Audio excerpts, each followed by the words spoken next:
La Tierra del Oro. Eliezer Fernandes, por favor.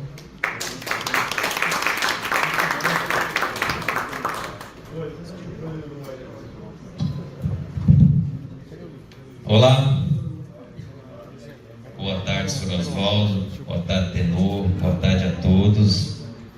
Um cumprimento especial aos organizadores do evento, aos autores e aos amigos e amigas que partiram aí de diversas partes do mundo para estarem hoje aqui neste evento histórico. Eu sou Eliezer Fernandes, diretor da Sociedade Goiana de Numismática, coautor agora deste livro, A Terra do Ouro, e assim como o Carlos, também tem um canal no YouTube onde eu divulgo alguns conteúdos numismáticos. Vou falar para vocês do nosso livro. O livro A Terra do Ouro foi escrito em coautoria com Edil Gomes. É um livro em capa dura, toda a edição é de luxo. São 1.310 exemplares, capa dura, papel cochê, 100% colorido. O nosso livro ele conta a história da Sociedade Goiana de Numismática, fundada em 1969.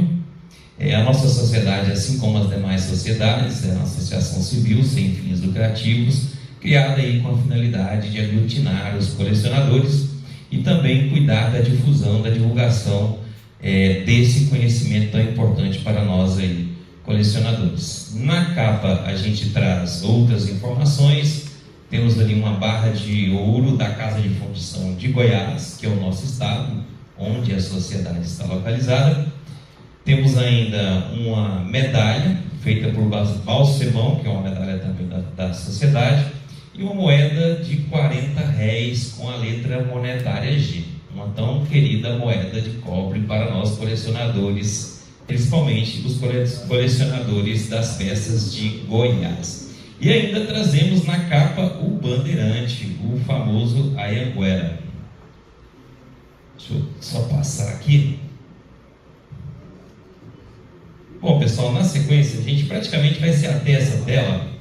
Claro que o livro tem muito mais conteúdos, mas eu e o Edil selecionamos, esse mapa de conteúdos aqui, uma timeline, podemos dizer assim, para poder explicar um pouco do que é o nosso livro, tá? A gente inicia a nossa história em 1722 com a vinda de Bartolomeu Bueno Filho a Goiás. Claro que haviam já passado por aqui outras expedições, porém Bartolomeu Bueno Filho, ele foi a primeira pessoa que veio para o futuro estado de Goiás, para fixar residência, isso devidamente autorizado pela coroa. Ele encontrou, lá na cabeceira do Rio Vermelho, uma parte de ouro, e ali ele criou o povoado de Santa Ana, que uma década depois se transformou em Vila Boa de Goiás. O tempo foi passando, a relevância da região foi se tornando importante devido à grande corrida do ouro, de forma que em 1748 a capitania foi desmembrada de São Paulo, tá? E logo na sequência, em 1751, temos então a criação da primeira casa de fundição. A gente fez questão de colocar esse assunto porque a gente sabe que o ouro é um dos metais, utilizados aí na cunhagem das moedas. Então tudo aquilo que é de Goiás e que norteia a numismática, de alguma maneira a gente foi incluindo no livro, tá bom? Então, logo dando sequência, o ouro extraído na época era um ouro de aluvião, ele foi se acabando, de forma que em 1723, a coroa, um ano antes, fechou a casa de fundição e abriu a casa de cunhagem, no mesmo local onde funcionava a casa de fundição. Então a gente teve a cunhagem aí durante 10 anos de moedas com a letra monetária G, de 1823 a 1833. 1833, exatamente o último ano de cunhagens de moeda de cobre. Tá bom? Bom, já saltando aos dias atuais, tem outros assuntos relacionados à numismática também no livro, nesse interstício, mas trago a vocês aqui uma medalha feita pela sociedade, que foi uma medalha feita para a união da Sociedade Filatélica com a Sociedade Numismática. Uma união que não ocorreu por questões burocráticas, de forma que as sociedades seguiram caminhos independentes. Mas foram cunhadas, sim, 50 medalhas, foram feitas, confeccionadas, mandadas fazer pelo Dr. Wilson Norato, muito conhecido por muitos aqui de vocês. E é uma medalha muito especial, são apenas 50 peças, e quando ela cai no leilão, ela é bastante disputada. Não é muito cara, é em torno de 800 mil reais. Mas devido à quantidade pequena de exemplares e a significância dela para a sociedade, acaba que ela desperta muito interesse, principalmente para nós goianos. Bom, e a história da SGN? O livro, pessoal, para quem abriu o livro, na verdade, apenas 50 páginas, efetivamente, é a história da sociedade. Não é uma história contínua, ela teve alguns momentos ruins, mas ela conseguiu se superar, né? De forma que ela possui, esse ano ela completou 56 anos de sua existência. Então no livro vocês verão que a gente percorreu cronologicamente, ata por ata, e a gente foi resgatando os principais presidentes, os principais diretores, as principais dificuldades. Eles fizeram certinho os registros das atas. Não foram emitidos boletins, dada aí a relevância, então, ainda maior para esse resgate desse livro, pela sociedade não ter realizado no decorrer desses 56 anos nenhum boletim. Esse é o logotipo da sociedade. Ali embaixo eu trago a assinatura das 17 pessoas que estavam lá em 21 de abril de 1969, que assinaram, né, a ata da reunião inaugural. A gente conseguiu também, pessoal, através de pesquisas, resgatar muitas fotos, né? Fotos antigas, inclusive. Então são 15 páginas aproximadamente só de fotos, né? Hoje já são fotos que para nós têm um significado especial e que à medida que os anos forem se passando, se tornarão ainda mais especial. Dando sequência ao início, que a gente parou ali em 1822, a gente retoma num outro capítulo posterior, em 1924. Durante uma das entrevistas, a gente falou com o Luiz Reginaldo Fleury Curado, que muitos aqui devem conhecê-lo. Ele é um filatelista de renome mundial, né? Ele tem mais de 30 catálogos no nome dele. E ele presidiu a reunião de inauguração da sociedade lá em 1969. Na data da entrevista ele tinha 85 anos, e ele me apresentou um artigo que ele escreveu, que não tinha sido publicado de forma relevante, onde ele conta a história da filatelia desde 1924, com muita riqueza de detalhe.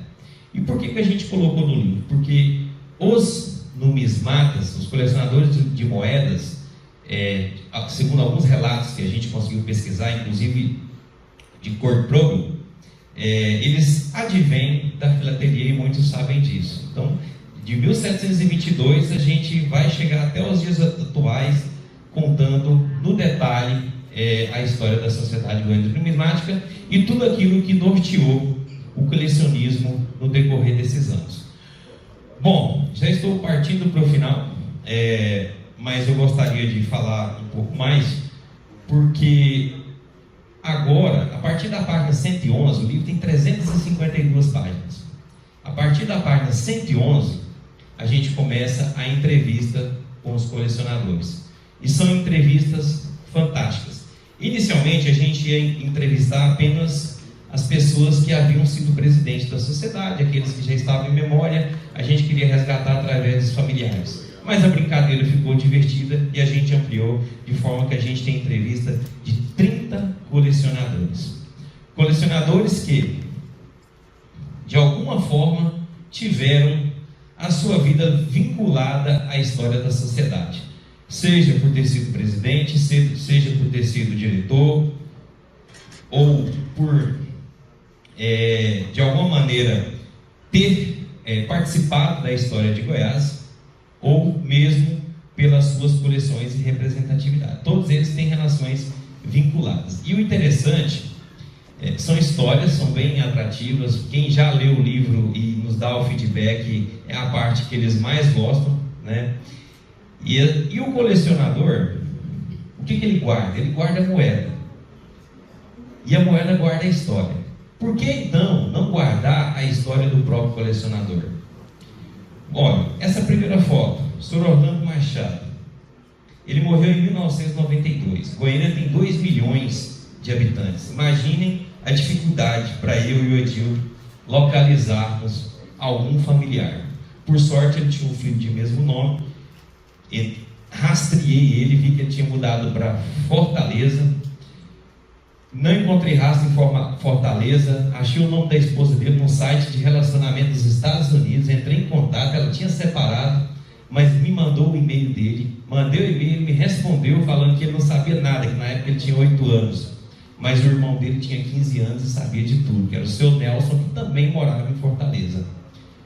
Então, a partir daí, através do seu Nelson, com muito orgulho, ele ajudava muito o pai dele, a gente conseguiu resgatar a história, né, do Sr. Orlando Machado, que ele era um médico, coronel do Exército. Descobrimos depois, ele tem uma sala, a sala da polícia, de cirurgia da Polícia Militar de Goiânia, recebe o nome dele em homenagem a isso. Então, assim, resgate de histórias que, se não resgatada nesse momento, muito possivelmente se perderia. Nas palavras do tenor, é bom que se registre, não é mesmo, tenor? Para que não se perca, né? Então, assim, esse é um lado mais humano, é um lado mais de identidade, não tem nada a ver com preço de moeda, preço de catálogo. Eu tenho certeza que cada um de vocês que adquirirem esse livro se enxergarão em muitos momentos da trajetória desses colecionadores. Quem não gostaria de ter a sua história registrada? É um livro que pode ser replicado, por exemplo, por outras sociedades. São décadas de experiências condensadas em um capítulo que vocês poderão desfrutar. Bom, eu poderia falar sobre a odisseia de cada uma dessas entrevistas. Não foi fácil, pessoal, não foi fácil, mas a gente conseguiu. No final, quem lê o livro, a gente percebe que as histórias, elas se entrelaçam e formam uma história única. A história da Sociedade Goiana de Numismática e de seus construtores. Quero dizer que eu ainda tenho 10 exemplares e preciso liberar espaço na minha mala. O livro está apenas por R$ 99,00, 18 dólares. Pessoal, muito obrigado pela atenção de vocês. O livro é muito mais do que isso. Foram 2.400 horas de dedicação para poder dar vida às 352 páginas deste livro. Prestigiem. Obrigado. Eu fiquei muito honrado de ter participado do projeto. Quando ele me convida, eu fiquei, mas por que eu? Bom, obrigado mesmo. Mas quero agradecer também porque você usou um argumento muito importante. Nós temos que colecionar as histórias dos nossos colecionadores, porque a gente perde. E nosso presidente emérito vai fazer o presente do livro ao autor do livro apresentado.